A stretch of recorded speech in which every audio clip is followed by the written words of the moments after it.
Hola, ¿qué tal? Saludos cordiales. Palabra suelta con usted, esta vez por la plataforma Colectivos. Este día, viernes 7 de diciembre de 2018, nos vamos a ir a Bélgica, inmediatamente, a Bélgica.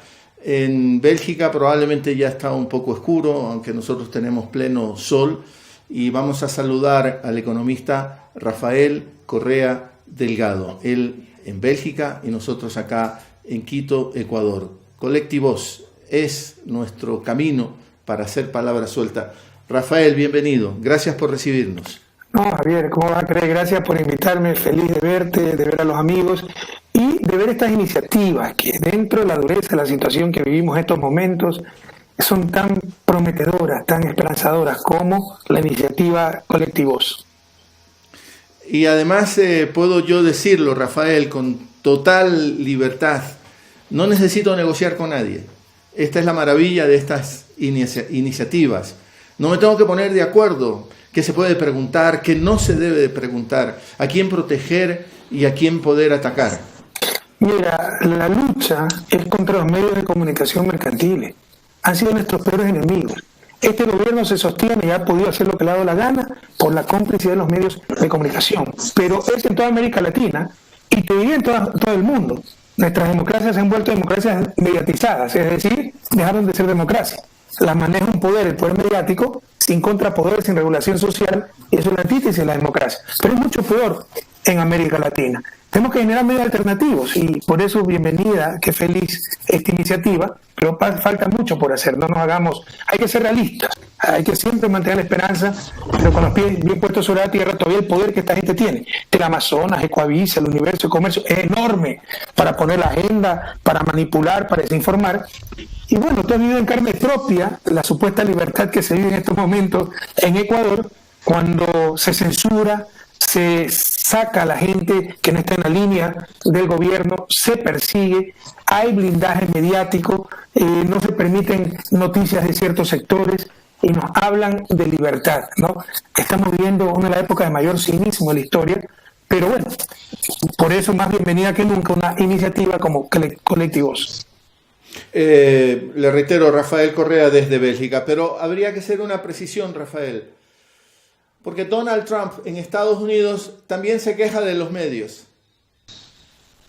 Sí, pero es otra cosa, no es frente a las exageraciones de Donald Trump, además que él tiene medios que lo apoyan, porque hay un poder económico ahí, o sea, no es que es unánime, acá es todo contra nosotros, porque nosotros tenemos el poder económico, y se llega a extremos que en Estados Unidos sería imposible. Despedir a un periodista por su opinión sería imposible en Estados Unidos, sería demandado ese medio. ¿Qué pasó contigo? ¿Qué pasó con tantos? ¿No? ¿Qué acaba de pasar con Telesur? Lo acaban de sacar de la parrilla de CNT. Eso en Estados Unidos sería imposible. Sí. Si aquí nadie está criticando, está quejándose que critiquen, no hay problema. No ejerzamos la crítica, los argumentos, la contraargumentación, así como ellos tienen libertad de expresión, siempre lo dije, nosotros también la teníamos. Aquí lo que estamos criticando es la censura, la manipulación, la mentira. Eso no es en Estados Unidos, eso es inaceptable para un anglosajón. Que alguien mienta, no solo un medio de comunicación, un político, la mentira es antinatural. Acá es como que si es un recurso permitido, el primer recurso. Y mienten los políticos, mienten los medios, y no pasa nada. No tiene nada que ver la situación de Trump, de Estados Unidos, con la situación del Ecuador. Rafael, quisiera meterme en temas más específicos, ¿no? Como por ejemplo la cuestión de la alerta roja de Interpol. Interpol se pronunció que no se podía aplicar en su caso, en el supuesto secuestro de Balda, porque también incluso señalaba Interpol es violatorio a los derechos humanos. Mira, qué tiempos estaremos viviendo que debemos estar contentos. Debo estar contento porque Interpol no me va a capturar. ¿Te imaginas? Hace 2 años, ¿quién se imagina algo así? ¿Cómo han degradado la patria? Ellos saben que esto es una farsa, un sainete. No pudieron demostrar corrupción. Yo tengo 15 investigaciones penales, 15.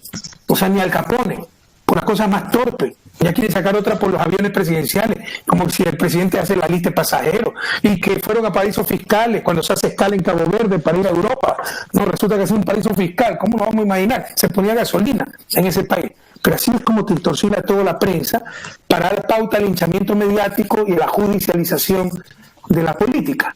Entonces, no pudieron demostrar corrupción, se fueron por el lado de la represión.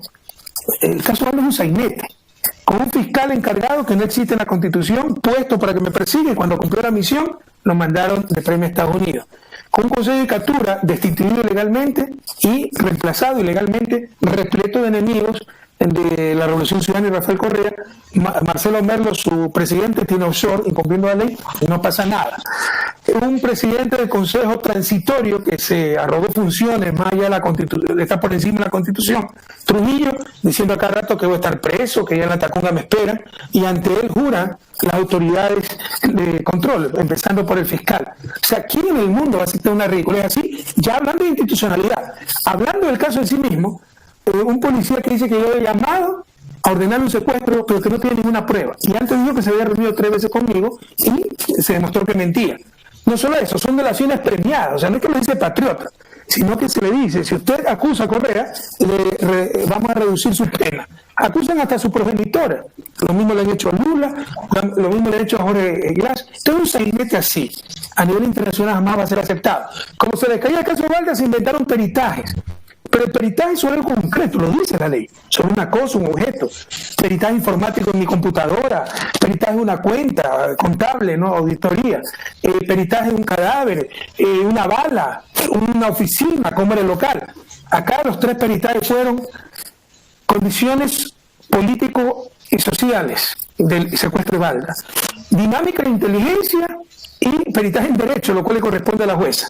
Y todos llegaban a la conclusión de que era culpable. Eso no tiene que hacer un perito, no debe llegar a la conclusión, sino describir la cosa, de haber ordenado el secuestro de Valda, pero por cuestiones totalmente opuestas.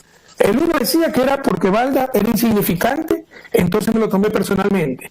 El otro peritaje decía exactamente lo contrario, que como Valda era un peligro para establecer mi gobierno, entonces lo mandé a secuestrar. O sea, ridiculeces. Pero lo más grave está en el peritaje, está en los peritajes. Es la acusación fiscal, que descubre que la operación para secuestrar a Valda fue la operación Wilson. Y la acusación es la operación, yo ordené la operación Wilson. Y ya se demostró que la operación Wilson empezó un año después. Yo no sé qué rayo era la operación Wilson, pero con los propios papeles que no habíamos revisado, porque fue el último que sacó esos CNI, se demostró que la operación Wilson empezó recién en julio del 2013. El supuesto secuestro fue en agosto del 2012. Una cantinflada así a nivel internacional, ¿quién va a aceptar? Es más, hay que seguirle juicio por fraude procesal a estos tipos, los testigos falsos, al fiscal, incluso a ciertos abogados.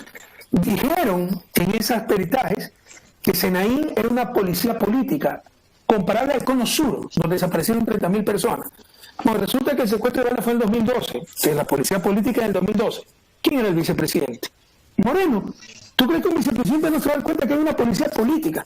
Son cantinfladas que no resisten el menor análisis, con la complicidad de la prensa, con todas las autoridades puestas a dedo, con la ausencia de Estado de Derecho. Podrán avanzar en este abuso a los derechos humanos, al sentido común, a la democracia, en Ecuador. Pero no podrán dar un paso a nivel internacional, lo vamos a derrotar en todo. Y el primer paso ha sido Interpol, que ha rechazado contundentemente esta payasada.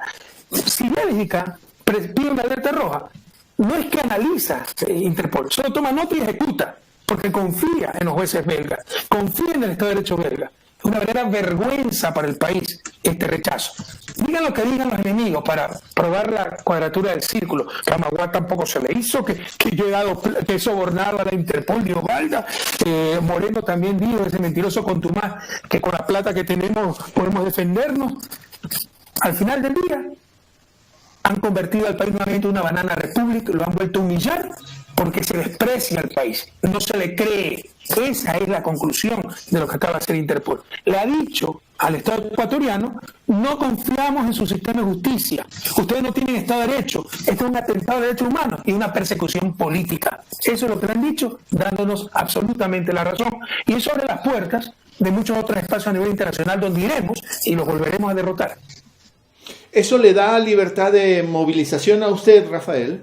Sí, aunque en realidad no me he podido mover mucho de Bélgica porque no tengo la visa, se me venció por un error, vine con una visa por un año cuando traté de renovarla, resulta que no se podía y que la visa que debía haber obtenido era la de reagrupamiento familiar, pero esta toma 6 meses, entonces espero en diciembre ya obtener la visa y poder movilizarme un poco más. libremente, por cualquier parte.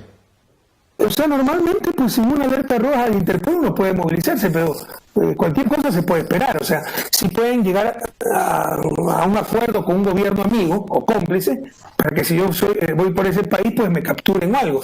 Entonces, bueno, hay que ser un poco prudente, ¿no? Pero qué desazón, qué desagradable hablar de estas cosas cuando uno tiene las manos limpias. Y cuando es obvio, lo dijo en este descarado, en octubre en Perú, que quería verme preso, y ahí vienen 15 procesos penales. El instrumento de persecución más claro es contraloría, un tipo que cuando vuelve al Estado de Derecho no tendrá donde esconderse. Entonces, que cuando Valda ya en noviembre del 2017 anunciaba en Twitter, verán cómo en unos meses Correa va a tener alerta roja, porque estaban tramando todo. Es tan evidente que sí molesta, o sea, como incluso los adversarios políticos permiten estas cosas, reconociendo que había adversarios decentes que no han vendido su conciencia. Por ejemplo, Ramiro Aguilar, que siempre ha dicho que esto es una cantinflada, es un juicio de cartón. Otra cosa muy triste, y es una pena quedarse en las tristezas, ¿no?, es lo de Jorge Glass. Se ha pronunciado la Corte de Cotopaxi, y ante los distintos pedidos de Jorge Glass en el tema de habeas corpus, le ha concedido unos, pero le ha negado otros. Entre los negados es su traslado nuevamente a Quito, como pedía Jorge Glass, al C4. Hay una serie de pronunciamientos que vienen incluso desde el exterior, reclamando la ausencia del debido proceso en el tema de Jorge Glass. ¿Cómo lo ve usted? O sea, lo de Jorge Glass sí se va a pasar a la historia del Ecuador y Latinoamérica como una de las más grandes infamias. Contextualicemos, Javier. ¿Cómo se llama el caso en que está envuelto Jorge Glass? Odebrecht, ¿verdad? ¿Por qué se llama Odebrecht el caso de corrupción que ocurrió en 12 países?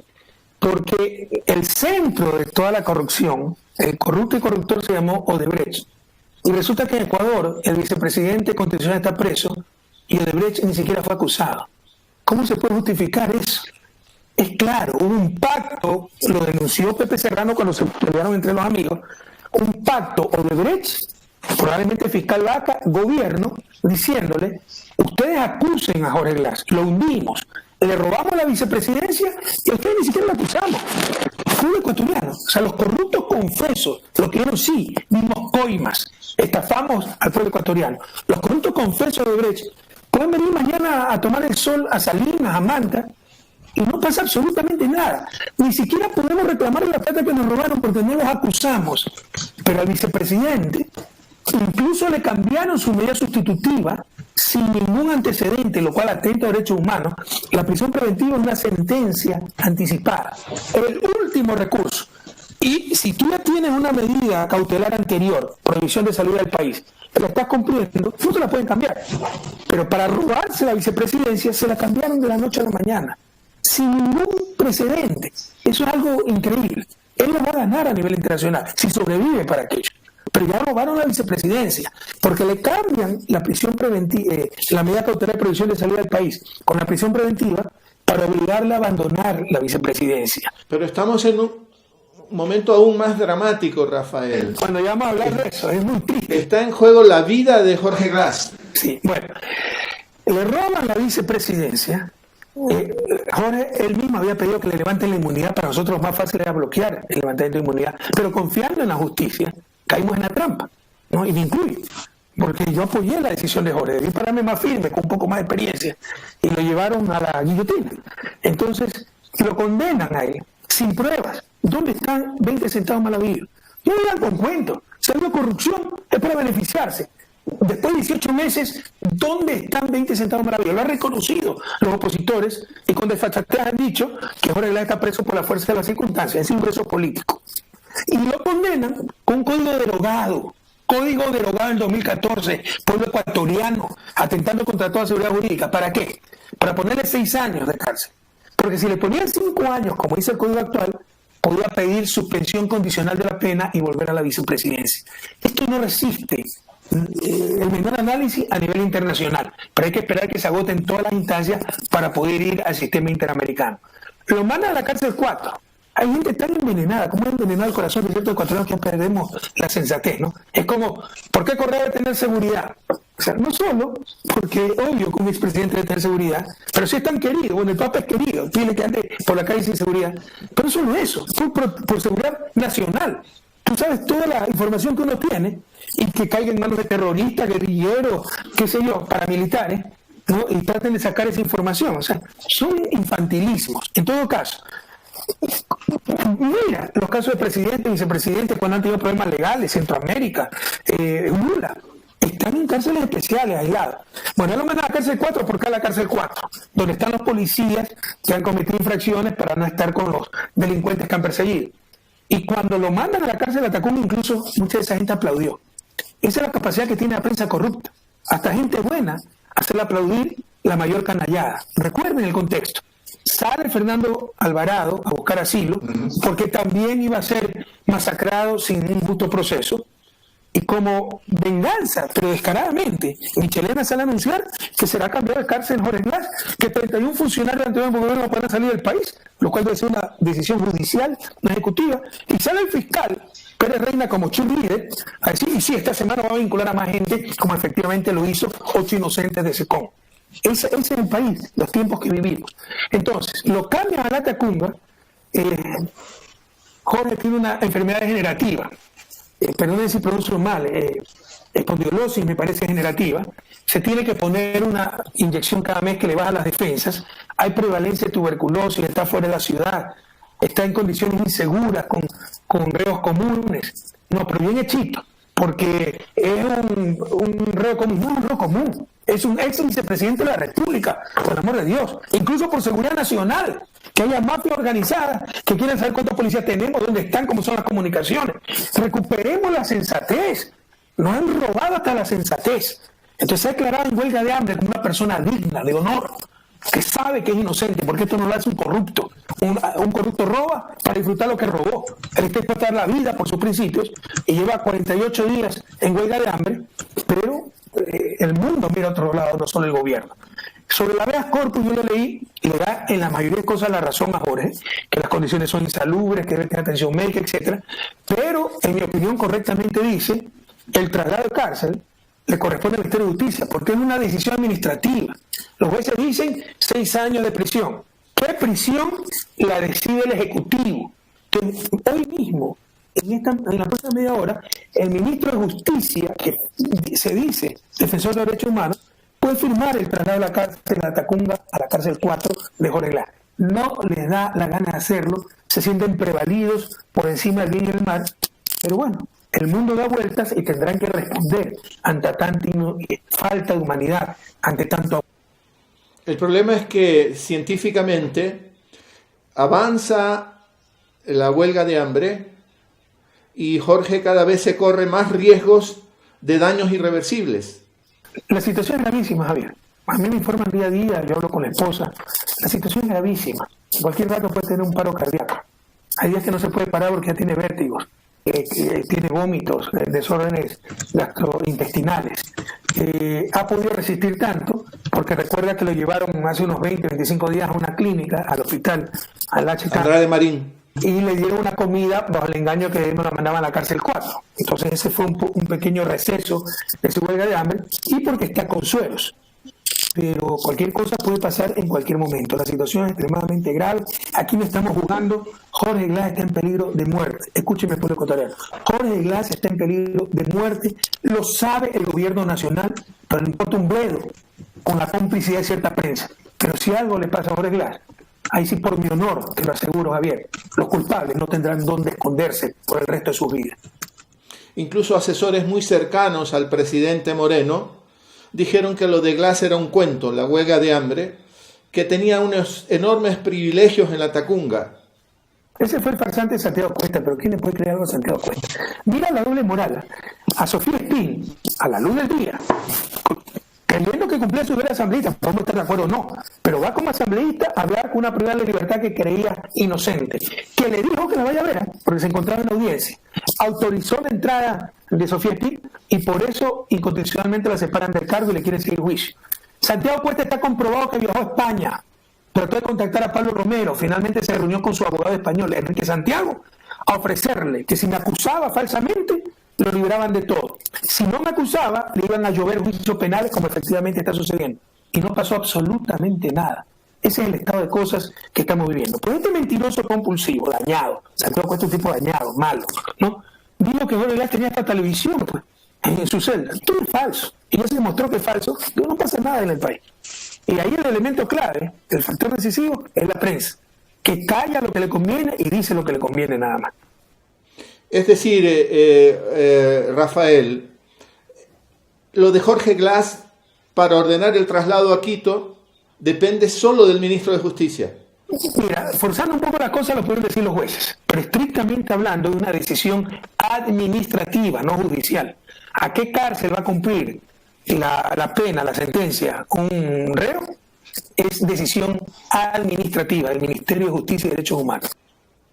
Rafael, usted dijo hace poco, se robó la vicepresidencia, se la quitaron a Jorge Glass. Se acabó la vicepresidenta Vicuña y ahora estamos a punto de tener un nuevo vicepresidente. ¿Cómo ve usted todo este proceso? Con profunda tristeza. Mira, yo soy un optimista por naturaleza, tú me conoces algo. Y soy idealista en el largo plazo, pero muy realista en el corto plazo. Y nunca pierdo la esperanza, pero soy muy objetivo. ¿Y cómo dejar el alma ver cómo destruyeron todo en tan poco tiempo y nos volvieron al país de los 90? ¿O esto no te recuerda acaso a los 90? Saca a Abdalá Bucaram, que pese a ser la peor escoria de la política nacional, nunca me habrá oído decir que fue bien sacado. Eso fue un golpe de Estado. Ponen, ni siquiera a la vicepresidenta Rosalía Arteaga, ponen al presidente del Congreso ese entonces, que fue el que armó toda la tramoya, Fabián Alarcón, con el título de presidente interino, cargo que nunca ha existido en la historia constitucional del país. Eso es una dictadura. Y utilizando la coyuntura, con el apoyo nuevamente de la prensa, hace una asamblea constituyente, un cuartel militar para imponernos el neoliberalismo y preparar el salvataje bancario, porque esa constitución, sobre todo sus transitorias, transitoria 42, fue para preparar el salvataje bancario, para que todos paguemos el salvataje bancario que ellos sabían que ya se avecinaba. Pero por sabido, es que no le interesa el país, le interesa su minuto de gloria. Ambicioso como Alarcón le interesa haber sido un año presidente y ser bien servido, no le interesa el país. Los idealistas somos una especie de distinción, los que queremos llegar no por el poder, sino por el servicio. Entonces, después de esa zapada, creo yo, que son vivísimos, veamos qué pasó. Vino luego Maguad, fue defenestrado. Completó el periodo Osvaldo, ¿cómo se llama este señor? Gustavo Noboa. Luego vino Lucio Gutiérrez, un perfecto traidor, fue defenestrado. Luego completó el periodo Alfredo Palacio y luego vine yo. Y con nosotros se estabiliza el país. Y se da ese revanchismo, porque no sé si notas, Abdalá, Fabián Alarcón, Yamil Maguad, Gustavo Noboa, Lucio Gutiérrez, los 5 tuvieron órdenes de prisión o estuvieron presos. Salvo Alfredo Palacio, porque nosotros no somos odiadores, no utilizamos la justicia como instrumento de venganza, además que no tenga, o sea, yo respeto mucho a Alfredo Palacio, no estoy de acuerdo con él, pero siempre agradezco la oportunidad que me dio, esa es la nobleza del ser humano. Pero jamás se me hubiera ocurrido. Lo que están haciendo ahora con el caso Balda, tú te recuerdas del caso Fibeca, ¿sabes el rumor en Guayaquil? Que eso fue orden de Nebot. Para uno, con el poder lo más fácil es llamar a uno de esos policías involucrados, mira, te dejo libre, te sacamos en 3 meses, te damos $50,000, $100,000, pero di que te ordenó Nebot esto. Y lo meto preso a Nebot. A nosotros ni se nos ocurre eso. Esas son las prácticas que volvieron de la partidocracia, de la componenda. Y al igual que por sabidos, porque somos sabidos, y somos tan sabidos que nunca vamos a salir de su desarrollo. Con la destitución de Abdalá Bucaram empezó un periodo de inestabilidad terrible. Nuevamente sabidos, con la destitución de Jorge Glass, mira lo que han generado. Han abierto las puertas del infierno, las ambiciones, los juegos, la componenda. Y mira cómo el castigo viene más rápido de lo que esperamos, ¿no? Cómo da vuelta el mundo. Esta señora, ¿cómo se llama? Alejandra Vicuña, yo te voy a enseñar el chat que me envió de despedida, ¿no? Y era lo máximo. Pero luego por el oportunismo éramos corruptos, todo habíamos hecho mal, y lo fue a decir incluso a la Cumbre de las Américas en Perú. Como que si alguien va a hablar a una cumbre internacional del anterior gobierno, o sea, les quedó hasta grande el cargo de estadistas. Bueno, y nos acusó de corruptos a nosotros, mira, fue en una entrevista, ¿ya? Y resulta que la corrupta ha sido ella. Mira que después de 18 meses, ahora ya no se encuentra un centavo. Y ella se le encontró ya las cuentas con los depósitos, cuentas no declaradas. Ay, qué contribución para el partido, ¿qué partido? ABA no está inscrito. Y por último hubiera sido una cuenta de ABA, cuenta personal no declarada, y donde pedía más del 40% del sueldo de sus colaboradores. ¿Quién puede traerse la piedra de molino que es contribución voluntaria para ABA? El mundo da vueltas y empezó la inestabilidad. Menos de un año se tiene que ir a su casa por corrupto y tendría que irse a la cárcel, y ya la nueva terna. Y parece la vicepresidencia, cómo han degradado la democracia, cómo han degradado la solemnidad de ser presidente y vicepresidente de la República del Ecuador, un pueblo digno. ¿Qué le dice? ¿Por qué te digo esto? Que parece rifa de kermés, la vicepresidencia. Un presidente que le dicen ponte el nombre, está el nombre y pone, y ni siquiera conoce quién es. No sabe ni siquiera que era economista. Otto Sonne Holner. Sonne Holner, un nombre impronunciable. Mira, yo lo conozco a Otto, no creo que sea mal muchacho, ¿ya?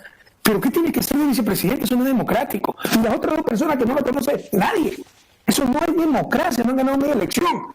Si van a hacer eso, llamen a muerte cruzada y que se legitime un nuevo gobierno, pero no sigan destrozando la democracia y la legitimidad del poder político.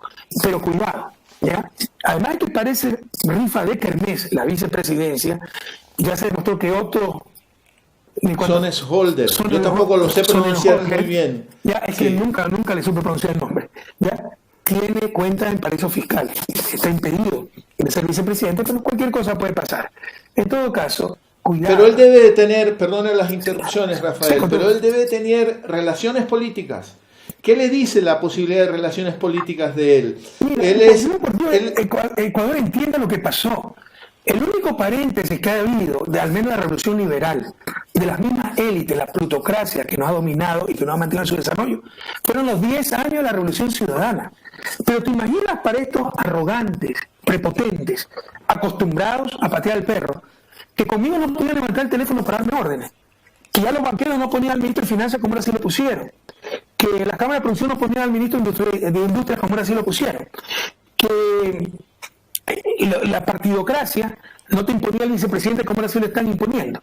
Entonces el representante de las mismas élites, que empresario, y de la indígena, ¿qué pobre hay en esos tres nombres?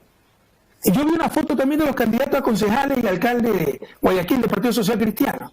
Oye, qué pobre hay, qué oscurito hay. O sea, volvimos al dominio de las élites. Pero te quería hacer otra reflexión, Javier. Tengan cuidado, se los aseguro, tenemos muy buena fuente. Ustedes saben que somos bien informados. Esto fue una distracción, lo de María Alejandra Vicuña. No es casualidad que le haya sacado Teleamazonas. Teleamazonas sigue las órdenes de Carondelet, porque Fidelis apoya al gobierno para estar contra mí y Teleamazonas es Fidelis. Lo que dice Teleamazonas lo que dice Fidelis. Entendamos de quiénes recibimos la noticia. Eso no iba a salir, lo de María Alejandra Vicuña, sin autorización de Carondelet. ¿Por qué lanzaron aquello? Para distraer la opinión, así como ya nos olvidamos de Gea, el secretario de la presidencia y la banca robándole centenas de millones a los ciudadanos y no pasa nada, para olvidarnos de la gravísima acusación demostrada de que Conto Patiño, amigo íntimo de Moreno, lobista de Sinohidro, empresa que construyó Coca-Cola Sinclair, $2.000 millones, recibió 18 millones de una cuenta offshore en Panamá, que la detectamos en nuestro gobierno, la empezamos a investigar. Pero ya se ha demostrado que de Panamá, con otra offshore llamada INA, por lo menos le compró $20.000 en muebles a Moreno en Ginebra para amoblarle su casa. ¿Sabe lo que eso significa? Que un subcontratista, un contratista del Estado que está defraudando al fisco, que tiene una cuenta secreta en Panamá donde han depositado sin justificación $18 millones, una contratista del Estado como Sinohidro, le regale $20.000 en muebles en Ginebra al ex vicepresidente. En Estados Unidos hace poco se votó, y probablemente se vaya preso, un alcalde que aceptó que le remodele su baño, el baño de la casa, a un contratista. Jorge Glass está preso porque de acuerdo a la fiscalía, Glory, la empresa Glory de Hong Kong, que no se ha podido mostrar que es de Odebrecht, creen que es de Odebrecht, dio $14 millones a Telconet, de un tipo Tomic, que creen que también es de Rivera, y por qué Tomic no está involucrado, y como Jorge Glass, sobrino de Rivera, entonces está preso Jorge Glass. Eso es lo que han hecho. Acá estamos diciendo que su íntimo amigo le pagó los muebles, por lo menos, que otras cosas se descubrirán. Entonces, para distraer esta cuestión tan grave, que debería ser renunciar a Lenín Moreno a la presidencia, y de ahí a la cárcel. Porque esto es gravísimo, Javier. Pero nuevamente con el escándalo, no tiene escándalo en escándalo, con el escándalo de Vicuña quieren hacernos olvidar esta situación tan grave.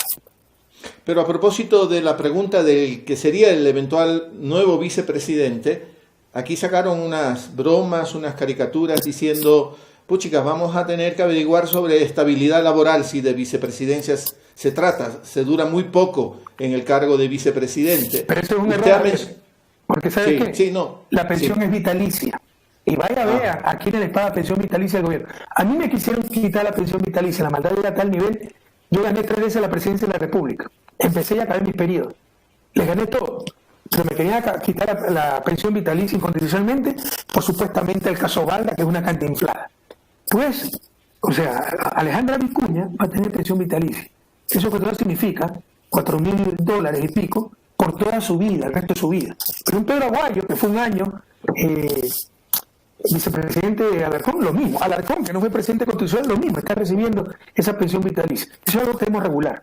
Pensión vitalicia, solo a los presidentes que hayan sido elegidos democráticamente y hayan acabado su periodo o no lo hayan terminado por tragedia, como el caso de Jaime Rendón. Pero los que hayan sido votados, los que salieron huyendo al primer intento, los que fueron nombrados por la Asamblea, eso no pueden tener pensión vitalicia.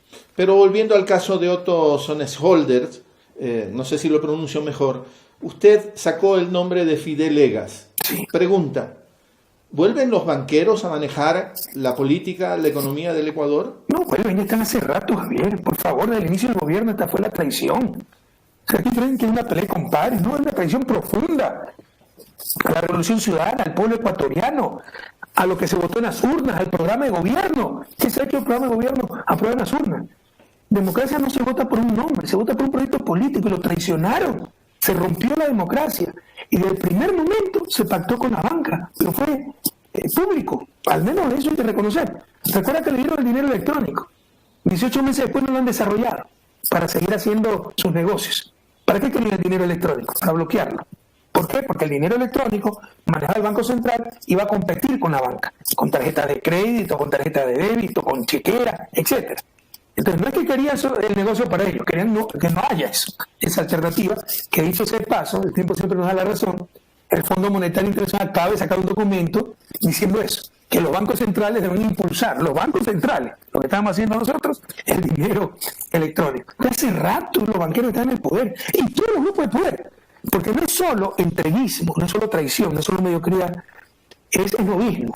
O sea, es claro que la mayor aspiración de Moreno, no quiero meterme con la familia, pero hablemos solo de Moreno, es el aceptar en esos altos círculos sociales, ¿no? Y mientras más serviciales sean, mientras más entreguismo muestren, creen que más aceptación van a tener, y verán que cuando dejen de ser útiles esos círculos, los votan como títeres que son. Y al final del día los títeres solo son trapo viejo y cartón vacío.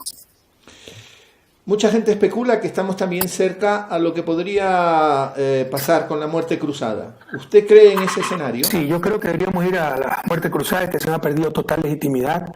En la situación del país es extremadamente grave en todos los aspectos. Se ha retrocedido. Dimos un aspecto en que hayamos avanzado. El discurso oficial, el diálogo. ¿Qué diálogo? Mira todas las huelgas que hay, los paros. O sea, llamaron diálogo a los amarres, las componendas. Si diálogo es nuestro deber, no hay que hacer show de eso. O sea, yo habré tenido, yo calculo unas 3.000 reuniones por lo menos, pero con tricicleros, banqueros, empresarios, grupos LGBTI, trabajadoras sexuales, conversamos con todos. Y no era show, no era noticia. Aquí hablaron del diálogo y en verdad eran pactos previos, porque el pacto con Nebot fue antes de la segunda vuelta, con Adalá lo mismo, y era el reparto, ¿no? Entonces, no había ningún avance, que están reinstitucionalizando el país. ¿Qué institucionalización? ¿Por qué no lo ganó en campaña? Pero lo que tenemos es un país sin corte constitucional, con Consejo de Judicatura ilegalmente nombrado, procurador ilegalmente nombrado, fiscal ilegalmente nombrado, Consejo Nacional ilegalmente nombrado, transitorios que se creen por encima de la Constitución. ¿De qué institucional están hablando? Pero ese es el cinismo, y cuando dice eso un Moreno, la prensa en lugar de decirle no sea ridículo, aplaude. Y dice sí, estamos de acuerdo, porque es contra Correa.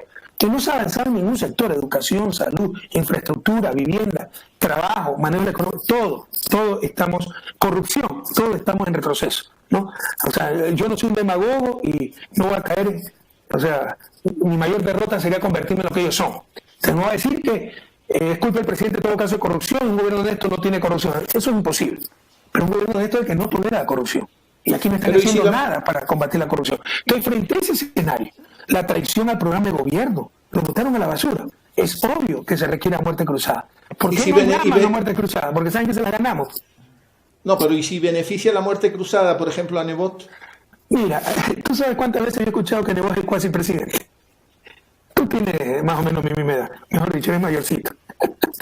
¿Te acuerdas quién era el presidente en el 96? Jaime Nebot. Sí. Y pierde el peor de los candidatos, adelante. Jaime Nebot es pésimo candidato. Por más que tenga el apoyo de la prueba y confianza, pero ya varias veces ha sido el casi presidente, como en el 2006. ¿Quién es el casi presidente? León Roldós. Pero León Roldós tiene el carisma de un rodillazo en el estómago. Quedó cuarto, después que estuvo primero muchos meses. Porque no tenía dónde más subir, porque le caía mal a la gente. Nebot no es querido. O sea, tendrá su reducto en Guayaquil, y eso yo le gano en Guayaquil. ¿Por qué creen que el paso previo a tratar de hacerlo presidente a Nebot era bloquearme a mí? Pero en la sierra, en muchos sectores hay mucha resistencia. No hay que confiarse. Pero yo tampoco es que me asusto, y ya tengo suficientes años como para entender cuántas veces alguien ha sido casi presidente. No llaman, pide que llame a muerte cruzada. Es que Nebot gana. No, ni siquiera va a presentarse. Porque saben que si llama a muerte cruzada, hay altísima probabilidad, de, si no hacen trampa, de que la revolución ciudadana los derrote nuevamente. Hablamos de elecciones y se vienen las elecciones seccionales para elección de alcalde y es clave la ciudad de Quito. Usted lo tiene muy presente. Quizá un punto de inflexión negativo para la revolución ciudadana fue 2014 cuando se pierde la alcaldía de Quito. La alcaldía de Quito entonces se vuelve un objetivo político, más allá de tener un gran administrador que administre bien a la ciudad, se necesita un discurso político que desde Quito se recupere esa fuerza política. ¿Cómo lo ve usted? ¿Cómo ve usted este proceso electoral para la renovación de alcaldes? Sin duda, la alcaldía de Quito es sumamente importante y fue un golpe muy duro en 2014. Y no es que nos ganó Roda, perdió Barrera. También otro antipático sobrado, ¿no?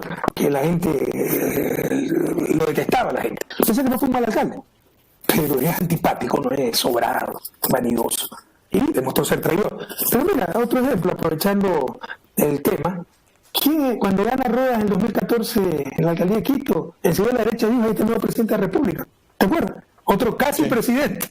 Y ni siquiera lo va a presentar concejal porque sabe que pierde, ¿no? Por el desastre que ha sido su administración. Entonces, claro, las alcaldías son importantes, pero es una lógica diferente a una elección nacional, ¿no? Eso aprendimos también. Nosotros en 2014 también en el momento de mayor apoyo popular al gobierno. Y ganamos esa elección, ganamos 70 alcaldías más que en el 2009, 30% de votos más que en el 2009, pero perdimos las principales. Entonces la lógica de la elección local es diferente, normalmente se vota por la persona más que por el proyecto. Sin embargo, vamos a insistir esta vez, es momento de votar por una causa, volver a tener patria, que después incluso con una asamblea constituyente podemos llamar de nuevo elecciones de alcalde, pero hay que votar por una causa porque hay que recuperar la patria. Vamos a participar en las elecciones. Ya tenemos casilleros, no quisimos hacerlo público porque si no nos bloqueaban, nos han bloqueado 3 veces. El movimiento político más grande del Ecuador, la fuerza política más grande, no tenemos relación política. Nos robaron Alianza País y 3 veces nos bloquearon. Revolución Ciudadana, Revolución Alfarista y Maná, con diferentes trampas, estrategias, nos bloquearon. Entonces no hemos adelantado los números, pero vamos a participar como Revolución Ciudadana en las próximas elecciones y esta vez por una causa, volver a tener patria. Y por supuesto, una alcaldía como la de Quito, tenemos muchos cuadros y muy buenos, yo estoy muy esperanzado en Quito y en Pichincha. Imagínate que el mejor candidato es Moncayo hasta ahora. O sea, porque no hay nadie más. Porque te imaginas el carisma de un Moncayo también. Y para los jóvenes, ¿qué significa Moncayo? O sea, si uno siente insultada su inteligencia, ¿no? Inconstitucionalmente trataron de bloquear mi participación como candidato presidencial para dar paso a los jóvenes. Los jóvenes Julio César Trujillo, los jóvenes Marcelo Merlo, los jóvenes Gustavo Vega, los jóvenes Paco Moncayo. O sea, deberíamos sentirnos insultados por la burla que sufrimos. Pero yo creo que en Quito no está nada dicho, Guayaquil es más complejo, Guaya es más complejo, en Pichincha no está nada dicho, en Azuay no está nada dicho, y habrá sorpresas en estas elecciones, y yo sí llamo a la ciudadanía, les reitero, a nuestra militancia, a toda la ciudadanía. No se trata de ser correísta, anticorreísta, nunca hemos usado el nombre de correísta. Se trata de volver a tener patria. esta vez por una causa, recuperar la patria. Y luego llamamos con una constituyente nuevo a elecciones locales y votan por la persona de su preferencia. Pero en este momento hay que votar por una causa, recuperar la patria. Yo perdóneme, me quedé un ratito más en la persona. Y en Quito, pensando en Quito, ¿no es el momento de una mujer de extracción popular? Bueno, no necesariamente extracción popular, aunque tenemos muchas, ¿ya? Pero sí hemos pensado en una mujer para Quito. Una mujer muy capaz. Insisto yo que son elecciones claves. Quito debe recuperar capitalidad. No es un accidente administrativo el ser la capital de un país. Simbólicamente debería ser la ciudad más incluyente, más democrática, la ciudad que recoge a todos y a todas. Eso se ha perdido. Quito nos ha adoptado como a uno de sus hijos, ¿no? Sí. Y qué bueno que escuchar un guayaquileño esas expresiones de Quito. En muchas partes del mundo, en Colombia, el segundo cargo más importante es el alcalde de la capital, ¿no? Entonces, yo creo que no es tanto en Ecuador, pero obviamente la alcaldía de Quito es sumamente importante y desde la alcaldía se ponía y sacaba presidentes antes, pero eran presidentes muy débiles. Conmigo no lo pudieron hacer, incluso cuando estuve en manos, obviamente cuando estuve en manos de la oposición, Quito, ¿no? La alcaldía de Quito, pero sí creo que hay que reconstruir mucho. Y es una vergüenza, por ejemplo, que el metro no se haya acabado, como en Cuenca, el tranvía no se haya acabado. ¿Cuántos daños se ha hecho en Cuenca? Porque abrieron las calles. Tú sabes, el comercio que no tiene acceso vehicular, quebraron muchos comercios en Cuenca. Eso debería responder la alcaldía, porque es por inoperancia de la alcaldía que quebró esa gente. Es una vergüenza que se hagan las cosas tan lentamente, tan mal. Y hay muchas cosas que recuperar, sobre todo después de esta nefasta administración de este chico Rodas. Rafael, la economía, me voy a enredar porque estoy frente a un economista, pero hay signos de que hay problemas en la economía. Los dólares se están yendo del Ecuador. ¿Qué significa eso en una economía que está dolarizada? Hay gravísimos problemas por su mala fe. Ahora los últimos meses están preocupados por la economía, pero todos los meses anteriores se preocuparon solo de la politiquería. Recuerda que sacaron a 2 ministros de Economía porque por honestidad intelectual no aceptaron decir que el país lo habían recibido en crisis y que el país estaba sobreendeudado, porque no es verdad. Si fuera verdad, no tengo problema en reconocerlo. Tuvimos terremotos, desplome del precio, pero no es verdad. Desde el último trimestre del 2016 la economía empezó a crecer. Los 4 trimestres del 2017 siguió creciendo. Tuvo una tasa de crecimiento bastante aceptable. Primeramente dijeron 3%, luego la reajustaron a 2 y pico. Pero ya el 2018 nuevamente empezó a decrecer y tuvo la tendencia a la baja de la tasa de crecimiento, es decir, estamos entrando a una recesión. Y es puro y simple mal manejo económico. Ahora el precio del petróleo está cerca de 50, pero estuvo alrededor de 70 varios meses, el valor más alto de los últimos 4 años.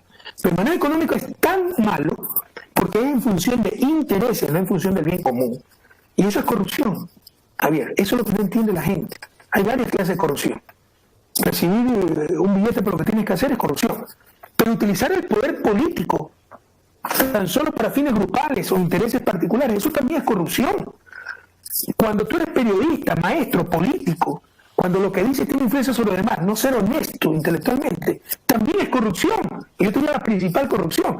¿Cuántos periodistas se llenan la boca diciendo yo soy honesto porque jamás he recibido dinero para decir o callar algo? Y probablemente sea cierto. Pero ¿cuántas veces utilizó el micrófono, el tintero, para buscar sus propios intereses? Eso también es corrupción. Usted no lo entiende.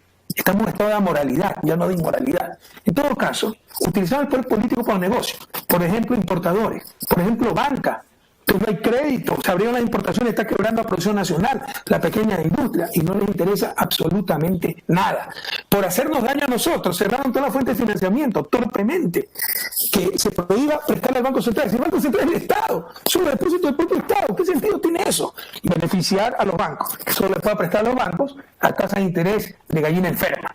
Todo es en función de intereses y están quebrando al país, a tal punto que después de decir 18 meses que hemos entregado el país a China, que estábamos sobreendeudados con China, que los créditos chinos eran carísimos, muy malos, que todas las empresas chinas son ladronas, están yendo a China a pedir financiamiento, pues va a quedar en ridículo, porque además no le van a dar por la mala situación del país. Y hay otros temas, ¿no?, que tienen que ver, por ejemplo, con los planes que se hacían con la matriz energética. Acuérdese, ¿no?, la cuestión de las cocinas de inducción. Porque mira, si hay... llega a niveles, Javier, increíble, porque ya es no crear la patria, te insisto, o sea, los idealistas son una especie en extinción, esa gente está ahí por desfogar sus odios y defender sus intereses. Pararon el programa de cocina de inducción, o sea, le hacen daño a Correa, no, al país. Ese programa dio la vuelta al mundo, él lo utiliza de ejemplo. Imagínate un país con sobra de electricidad y que tiene que importar gas licuado de petróleo, donde el principal combustible casero es el gas licuado de petróleo, importado, no renovable, contaminador e inseguro, porque explota el cilindro e inseguro. Y subsidiado. Y dentro del país subsidiado, ¿ok? O sea, si yo contrataba una consultoría y le decía, encuéntrame el peor combustible para los hogares, y me escogía el gas licuado de petróleo. Y por eso estamos en su desarrollo, por persistentes malas decisiones. ¿Qué hicimos? Tratar de reemplazar cocinas a gas con cocinas de inducción eléctricas altamente eficientes cuando ya tenemos suficiente capacidad de generación eléctrica. ¿Cómo se logra aquello? Con incentivos, poniendo más impuestos, aranceles y normas de calidad a las cocinas de gas, encareciéndolas y abaratando, liberando de todo a las cocinas de inducción. Ya derrumbaron todo. No les interesa la patria. O sea, Moreno algo le anda mal. No le interesa la patria. Mira que tiene el nombre, presenta nombres de para vicepresidente sin conocerlo, sin saber que el que encabeza la terna es economista. O sea, él cree que eso es signo de desprendimiento, es signo de que es importismo, de una responsabilidad sin límites. Y lo mismo con respecto a cocina de inducción. A Yachay, todo el escándalo que hicieron, hay 52 edificios en Yachay, remodelados o construidos. Tomaron los 5 que tienen problemas construidos por el cuerpo de dinero para hacer un escándalo. Y el que no conoce Yachay cree que todo se está derrumbando y es mentira. Dañando Yachay, el proyecto para mí más importante de la historia del país. Si alguien hubiera dicho, así sea de mi partido, Alianza País, en elecciones, que iba a atacar a Yachay, yo hubiera votado por alguien más que defendiera a Yachay. Para mí eso es tan importante. Entonces, no les interesa el país y están destrozando todo.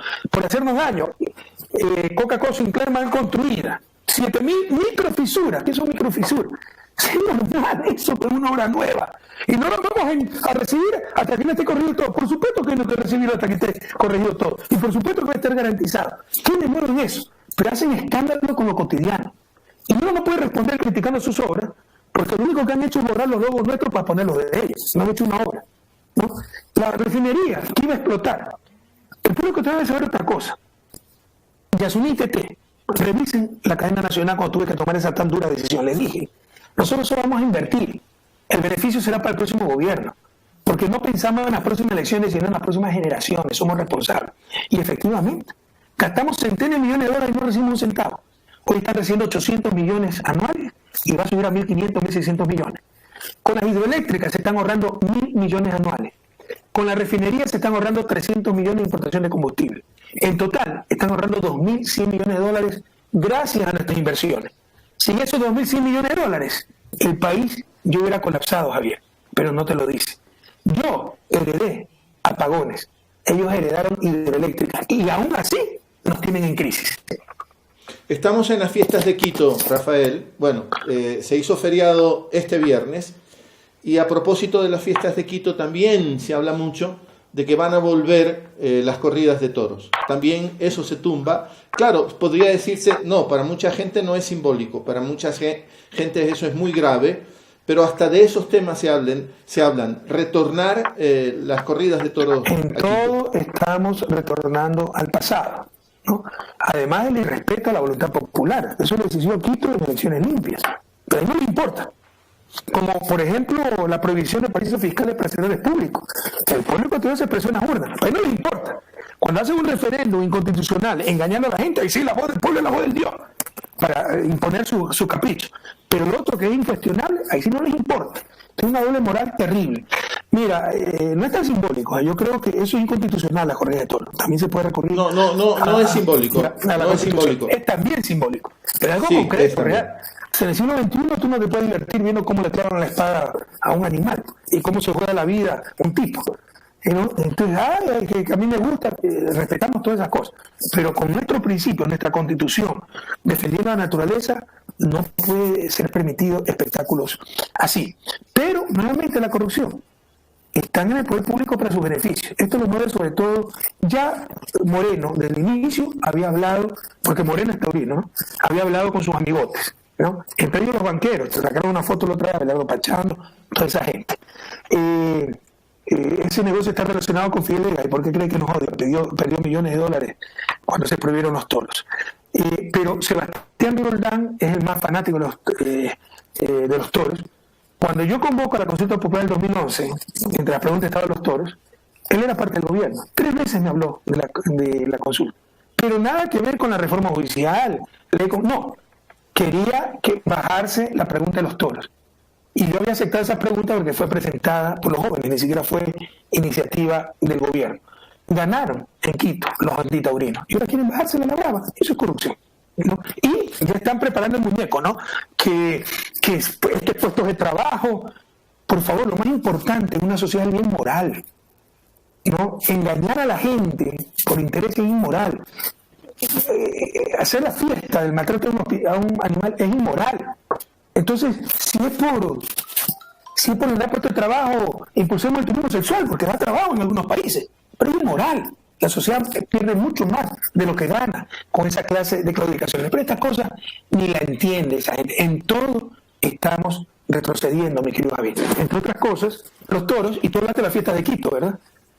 Viva Quito, ¿no? Hay que ser pragmático, eso nos gana mucho los anglosajones, que el 6 de diciembre es la fiesta de Quito, pero si se puede hacer puente y beneficiar el turismo, que la gente pueda salir en buena hora, pero ya hicieron doble fiesta.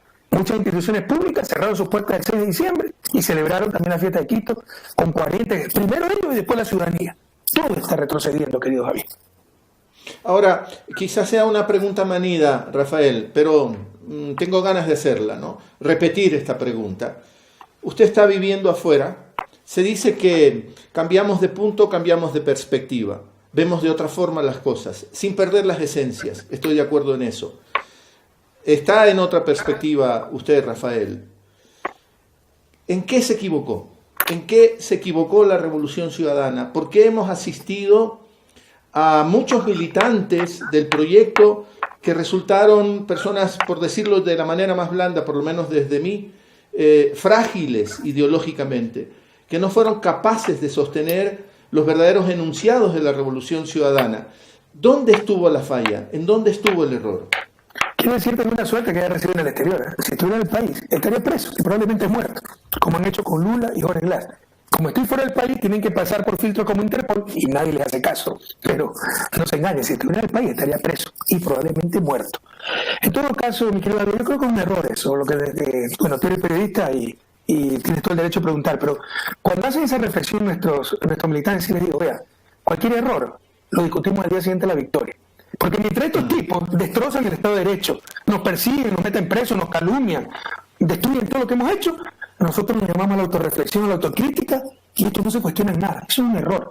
Debemos tener fe, confianza en lo que lo hicimos bien, ahí están todos. No significa no tener autocrítica, pero en su momento adecuado. Yo soy muy duro, autocrítico, pregúntalo al gabinete, lo duro que éramos, evaluábamos, decía las cosas, me decía las cosas, y cuando nos equivocamos, y por supuesto que nos equivocamos, que obra humana no tiene equivocaciones, pero en las grandes líneas estuvimos tremendamente acertados. Tú me dices la perspectiva desde acá, la perspectiva es que lo hicimos tremendamente bien.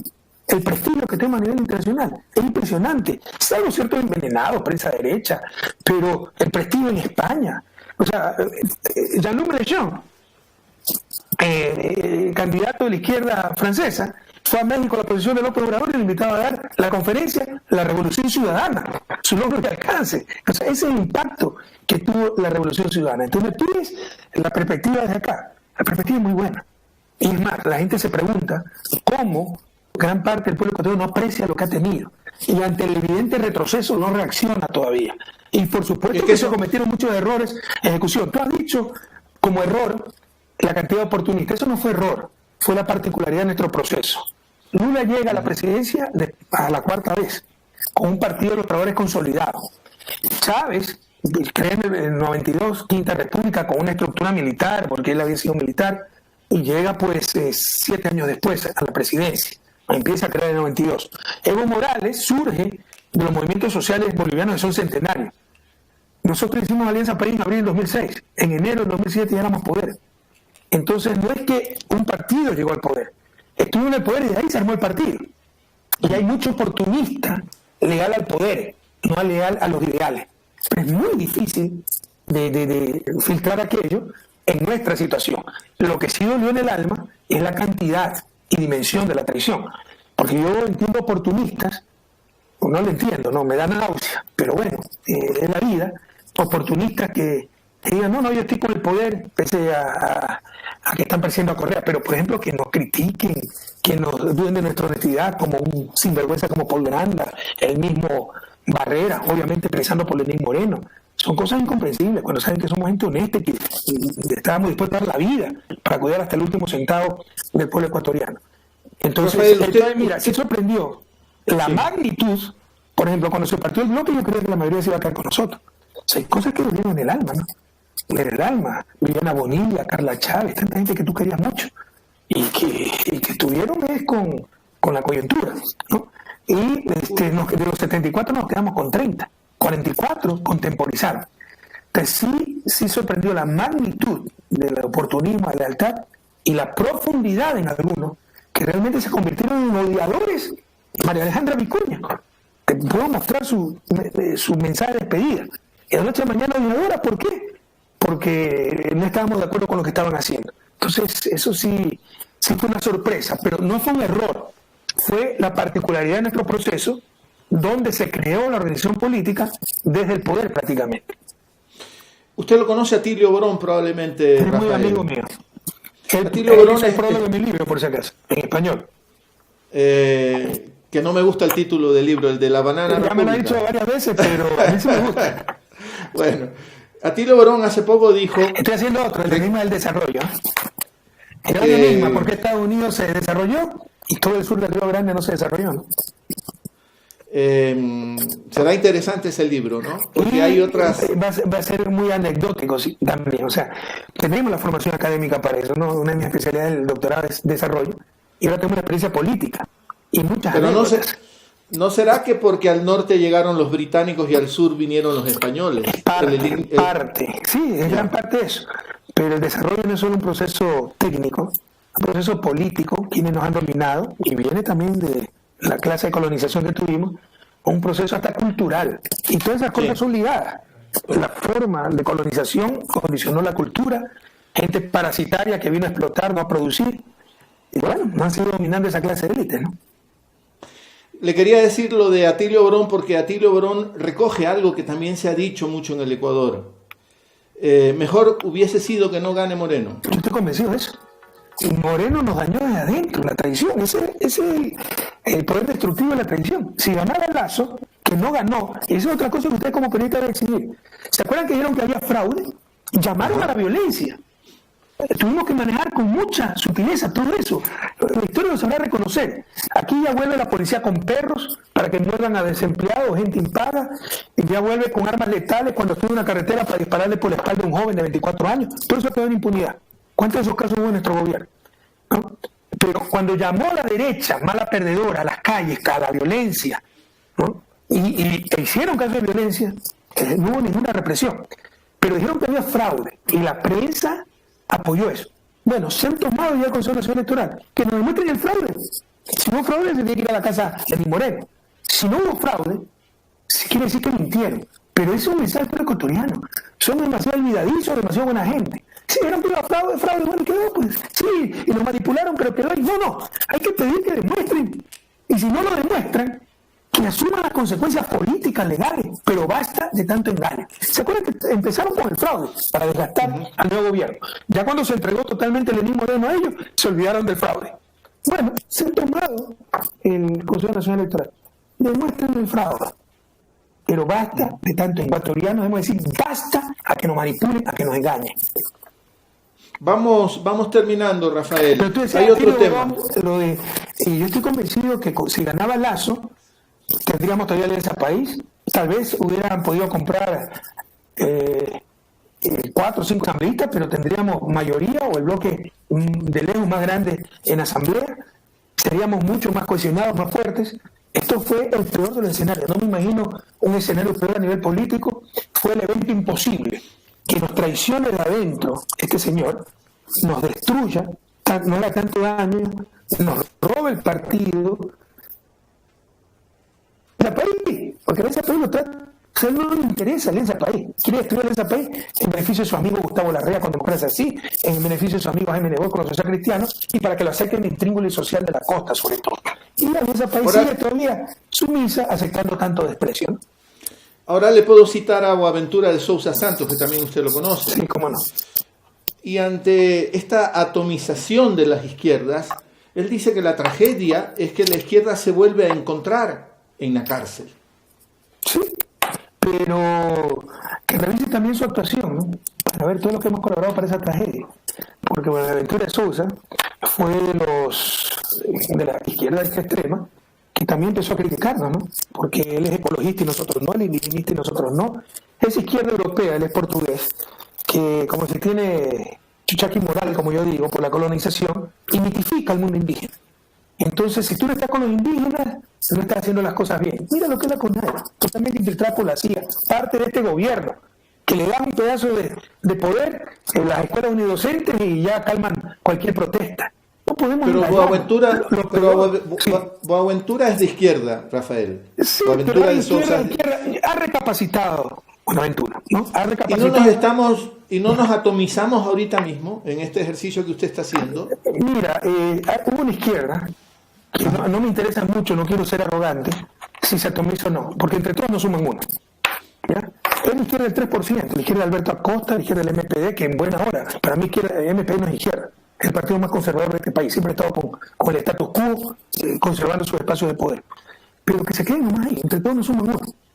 La verdadera izquierda la logró cohesionar la Revolución Ciudadana y sigue unida esa izquierda, que en el peor de los momentos, mi querido Javier, en febrero del 2018, en ese referéndum inconstitucional, empezó la campaña el 4 de enero, yo llegué el 5 de enero. No teníamos partido político, no teníamos 20 centavos, no teníamos oficinas, ¿no? El consenso, manufacturing consent, como dice Chomsky, que dio el cumpleaños dicho sea de paso, el consenso que había fabricado la prensa es que era para combatir la corrupción, para ganar en democracia, y esto era un gran engaño, como ya lo vio el pueblo ecuatoriano. No nos permitieron sacar publicidad. 10 días nos bloquearon la publicidad, tuvimos que cambiar toda la estrategia. Violencia, ataques por donde íbamos. Crearon organizaciones falsas por el no para disminuirnos el presupuesto. Y pese a eso le sacamos 37%. Es decir, nuestra base dura es cerca del 40%. Ahí está la izquierda unificada. Pero quieren esa izquierda del checklist, ¿no?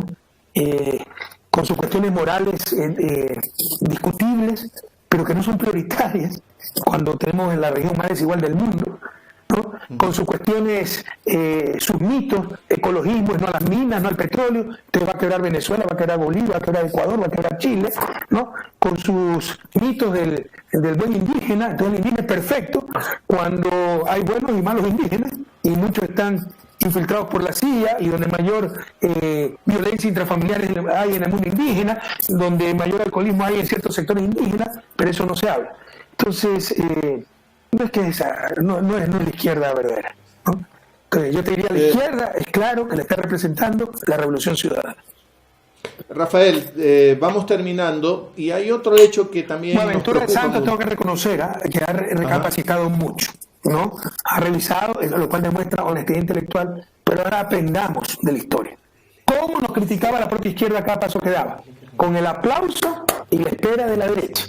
Y fueron los mejores aliados de la derecha para desgastar a los gobiernos de izquierda, y no Ecuador, que Correa era arrogante, autoritario, bravo. Le hicieron lo mismo a Lula, le hicieron lo mismo a Chávez, le están haciendo lo mismo a Evo Morales. Mira quiénes son sus mayores críticos. Julian Assange hoy ya se lo invita a dejar la embajada de Ecuador en Londres. ¿Qué le dice eso a usted también? Este señor realmente es patológico. Quiere pasar a la historia como el mayor traidor de la historia. Ya pasó, pero quiere pasar con sobresaliente, me parece. Pero es más grave el asunto, Javier. Si viste las últimas declaraciones e investigaciones del fiscal encargado del caso de Estados Unidos con Manafón, que un asistente de Manafón le dijo que cuando se reunieron en mayo del 2017, es decir, a los pocos días, máximo una semana de haber recibido la presidencia Moreno, por iniciativa de Moreno, se habló del caso Assange diciéndole, si yo entrego a Assange, si me dan ayuda a los Estados Unidos. O sea, traidor por donde lo veas, una falta de principio de dignidad por donde quieras verlo. Es algo gravísimo. Tema que está citado por el propio New York Times. Por supuesto, no lo estoy diciendo yo. Son las investigaciones del fiscal especial para el caso Manafonte. Y eso te demuestra que del principio, que no es que fue pelear con Correa, tenía su agenda oculta y se dio otra gente, ¿no? Y solo buscaba traicionar y entregarle el país a la derecha, qué pacto habrá tenido, cuánto le habrán ofrecido, etcétera. El resto fueron consecuencias, pero, o sea, fue un sumar de traiciones. Pero yo creo que los días de Julian Assange hace meses le estaban contados, ¿no? Y que eso que se habló con Manafort se concretó con la visita de Mike Pence. Con la visita de Mike Pence al Ecuador se concretaron 3 cosas, 4 si tú quieres. Regreso a los gringos, ya no como base, sino como oficina de cooperación, ya no base militar. Ayudar a Venezuela, dejar en impunidad a Chevron y entregar a Julian Assange. Y las 4 cosas cumplieron, o están cumpliendo. No fue una visita protocolar, la visita del vicepresidente Pence. ¿Tú crees que el vicepresidente Pence va a venir a Ecuador para turistear? Por favor, no quiere imponer las cosas. Ni siquiera fue a Galápagos, como para pensar en eso. Rafael, agradecerle mucho a aceptar esta llamada, esta conversación que también busca romper los bloqueos mediáticos, que ese es un objetivo que deberíamos de plantearnos y utilizar los caminos que tengamos para romper esos silencios mediáticos. Javier, ese no es uno de los objetivos, es el objetivo. Si es que no rompemos el cerco mediático, muy difícilmente un proyecto progresista va a tener oportunidad en Ecuador y en América Latina. Los medios han tomado nuestras democracias y dejaron de ser democracia, porque es un poder ilegítimo. Se han tomado la política y con ello el Estado, y nuevamente se acabó el Estado de Derecho y la democracia. Si no rompemos ese blindaje con iniciativas como la que estamos presenciando, ¿no? ¿Conocía usted a Colectivo? Sí. Y hay otros periódicos digitales y noticieros digitales que hay muy buenos, de jóvenes brillantes, ¿no? Entonces, felizmente hay iniciativas como Colectivos, pero falta mucho por hacer, no nos engañemos. Pero esa es la lucha, ese es el objetivo. Yo no estoy exagerando, que habla alguien que tiene 10 años de experiencia, lo viví, estuve ahí, no soy muy tonto, no me engaño a mí mismo. Nuestros principales opositores fueron la prensa, es la prensa. ¿Quién puede manipular a la gran población? La prensa. ¿Cuál es el instrumento de las élites para dominarnos? Su prensa. ¿O es que la prensa está en manos de los proletarios, de los pobres? No, está en manos de Fidel Ega, está en manos de la familia Alvarado Roca, de la familia Mantilla, de los Pérez, que utilizan para su propio beneficio y para sus intereses políticos. Si no rompemos ese cerco mediático, no solo que muy difícilmente un gobierno progresista podrá llegar al poder para el bien común, sino que muy difícilmente podremos salir de su desarrollo, porque solo aceptarán lo que les conviene. Y lamentablemente, para salir de su desarrollo hay que hacer muchas cosas que no les conviene, como por ejemplo, que los más ricos paguen más impuestos para lograr la justicia social. Tanto es así que hemos tenido que releerlo a Gramsci, Rafael, para entender el rol de los medios en el proyecto. De la cultura hegemónica. Exacto. ¿Quiénes transmiten? ¿Qué es la cultura hegemónica, queridos compañeros? Es cuando hacen actuar a la mayoría contra sus propios intereses y en función de intereses de la minoría. Como cuando le hacen creer que hay demasiados impuestos, cuando América Latina reúne más bajos impuestos, y por eso la más desigual del mundo. Y no solo eso, hagan una correlación de impuestos, felicidad, los países más felices, más prósperos y más desarrollados son los países con más altos impuestos. Dinamarca, Suecia y Bélgica. Bélgica es de los 3 países con más altos impuestos, ¿no? Pero lo de Gramsci no fue una trampa, Rafael, porque Gramsci también habla de la religión como un elemento de la hegemonía. Pero es que el nuevo opio de nuestros pueblos se llama prensa, Javier. Ya no es la religión. Eso era en la época de Gramsci, tal vez, y en la época de Marx, en el siglo XIX. Pero, Gramsci siglo XX, cuidado. Pero ahora, en el siglo XXI, el nuevo opio de nuestros pueblos se llama prensa mercantil. No hay dónde perderse. Ajá. ¿Qué está leyendo, Rafael? Siempre le he preguntado eso porque me interesa, curioseo en las cuestiones de las lecturas.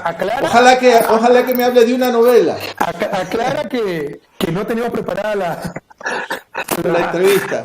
La pregunta, pero es que como estoy escribiendo, pues tengo a la mano algunos libros de consulta. Este libro, para mí, es de los mejores ensayos, hay en español también, de América Latina. Alain Rouquet, un amigo, director de la Casa Latinoamericana en París, Introducción al Extremo Occidente. Mira lo que dice de las élites. Es impresionante cuando viene un observador externo y describe las élites. Para mí lo peor que tiene América Latina son sus élites. O sea, factor determinante para su desarrollo son las élites. Élites no modernizadoras, sino semi-ignorantes, enovistas, entreguistas y extractivistas. Solo buscan explotar, no crear, ¿no? Pero dominan con sus medios de comunicación, etc. El Egipto falleció, sí sabe, ¿no? Sí, lamentablemente, pero él tiene un texto, Rusia, y habla de las lumpenburguesías en nuestra región, por ejemplo. ¿Qué significa lumpenburguesía? No le conozco ese término. Es una burguesía que no tiene un proyecto claro. Es una burguesía el proyecto lo tiene, yo no estoy de acuerdo con eso. El proyecto es seguir con sus privilegios, así destrocen los países. Y perpetuarse. Mira, nunca ha ganado tanto los empresarios como con nosotros. Se triplicaron, pero esto es estadística. Las utilidades empresariales se triplicaron en nuestro gobierno. De hecho, es una vergüenza para alguien de izquierda como yo que la rentabilidad del capital, las utilidades, hayan crecido más que el salario. Pero eso pasó. El salario casi se triplicó, las utilidades se triplicaron. ¿Pero por qué no nos apoyan los empresarios? Porque su estrategia a largo plazo no es una estrategia empresarial. El verdadero empresario va a estar con un gobierno que le dio políticas claras, reactivó la economía y hizo buenos negocios legítimos empresarios. No, nuestras élites, que de empresarias tienen muy poco, ¿no? Sobre todo empresarias innovadoras, son empresarias rentistas. La estrategia que ha funcionado 2 siglos es tener el poder político. ¿Ya? Entonces la lógica no es la lógica de la rentabilidad, sino la lógica del poder político, y van a estar contra cualquier gobierno que no puedan dominar, y van a aceptar cualquier payaso, cualquier títere que puedan dominar, y tienen razón, porque así nos han dominado 2 siglos, pero hay que romper ese círculo vicioso o no saldremos de su desarrollo.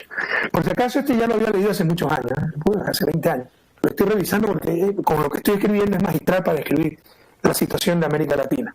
Entre las cosas no técnicas que estoy leyendo este libro Zully, que es muy bueno también, este es el vuelo de South America Airlines, creo que se llama la compañía, que tuvo que aterrizar en el Hudson, allá en el 2009, en Nueva York. Lo impresionante es el piloto, Sullivan, ese es Zully, la excelencia de ese piloto. Ahí está la clave de la fortaleza de Estados Unidos, la cultura de la excelencia. Leen este libro y verán cómo el tipo pudo salvar a todos sus pasajeros aterrizando sobre el agua, en un río. Tuvo que tomar la decisión en segundos por la preparación de toda una vida. Entonces, te demuestra cómo un americano común y corriente, ¿no? Le rinde culto a la excelencia. Es decir, la cultura de la excelencia. Eso es lo que salvó estas vidas. Y eso es lo que mantiene Estados Unidos. Y eso es lo que tenemos que construir. Lo intentamos 10 años. Lastimosamente ya se está imponiendo de nuevo la cultura de la mediocridad. Los mediocres nos están venciendo. Perdóneme por insistir, ¿a qué ecuatoriano está leyendo? ¿O ecuatoriana?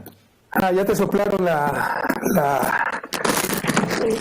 ya te soplaron la pregunta por ahí para hacerme quedar mal, pero si no. Aquí tengo un libro de la CEPAL y por ahí estoy leyendo también a René Ramírez, que escribe mucho sobre una nueva métrica para medir la producción, más que la producción, el bienestar, ¿no? Y aquí tengo un compendio, la última publicación de CEPAL, donde por ahí debe haber algún ecuatoriano, ¿no? Ya, pero hay colombianos, hay. No, nadie me la sopló. Me quité el audífono porque me estaban marcando el tiempo, nada más. No hay sopladores por aquí. Agradecerle, Rafael, sinceramente por todo este tiempo, por recibir esta llamada, por hacer de cómplice en estos ejercicios, en estos esfuerzos que también son políticos. Por supuesto, la comunicación es política. Es clave para el desarrollo, para la cohesión social, la comunicación. La información, no puede haber democracia sin gente formada y gente informada. Y lastimosamente con los niveles educativos que tenemos, una gente formada, una gente de pensamiento crítico, acepta pasivamente todas las porquerías que le transmiten los medios de comunicación. Las cosas más descabelladas, no es por defenderme, pero los helicópteros de los...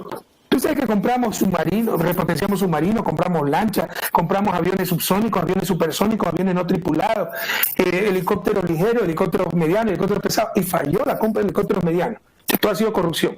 Pero no solo eso, de que yo he decidido la compra, ¿no?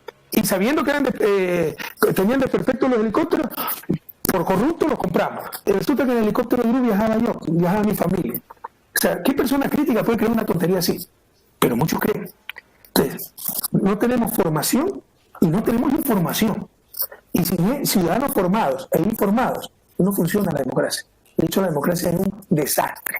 Pero la comunicación no es un detalle adicional, es el detalle. Lo que mucha gente me está viendo, lo que piensa de mí, sin conocerme, es lo que vienen los medios de comunicación. ¿Saben en qué manos estamos? Entonces, a ser mucho más críticos, ¿no? Y a tratar de informarnos con medios alternativos como este. Si no corto ahorita, no corto nunca. Hay que saber despedirse. Le reitero ese agradecimiento, Rafael. Creo que va a entrevistar a don Pedro Restrepo por el Día de los Derechos Humanos de diciembre. Dale un gran abrazo, un referente de vida. Dile que le agradezco mucho por vivir y por darnos tanto ejemplo. Saludos a la familia suya allá en Bélgica. A la tuya también, a todo el pueblo ecuatoriano. Es todo en esta entrega de Palabra Suelta, conversando vía internet con el economista Rafael Correa Delgado, expresidente del Ecuador. A usted siempre le hemos agradecido esa compañía. Pásenla bien.